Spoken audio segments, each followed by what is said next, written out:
स्वागताच्या हारामध्ये दुसरा कोणी आलेला चालत नाही, त्यांच्याकडून परिवाराचा उदो सुरू आहे अशा शब्दात सामनातून पंतप्रधान नरेंद्र मोदींवर घणाघाती टीका करण्यात आली। मोदी परिवार हा मोदींनीच फुगवलेला फुगा आहे, जनताच तो फोडणार आहे असं सामनातून म्हटलं गेलंय।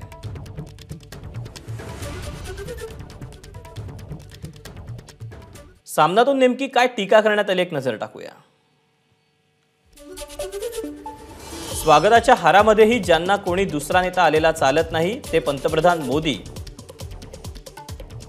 जेव्हा मेरा देश मेरा परिवार असा दावा आणतात तेव्हा हसायचे की डोक्यावर हात मारून घ्यायचा हा प्रश्न पडतो।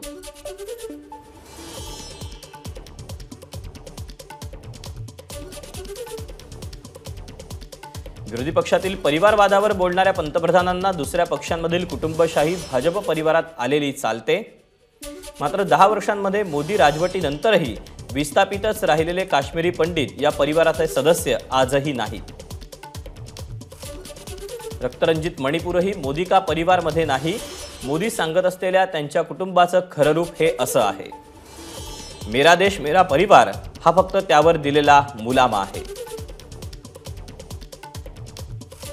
ज्या 140 कोटी जनतेला पंतप्रधान मोदी त्यांचे कुटुंबीय म्हणतात तिलाही हा मुलामा आणि आतला खरा चेहरा आता लक्षात आला आहे। मोदी परिवार हा मोदींनीच फुगवलेला फुगा आहे आणि जनताच उद्या तो फोडणार आहे। एबीपी माझा, उघडा डोळे बघा नीट।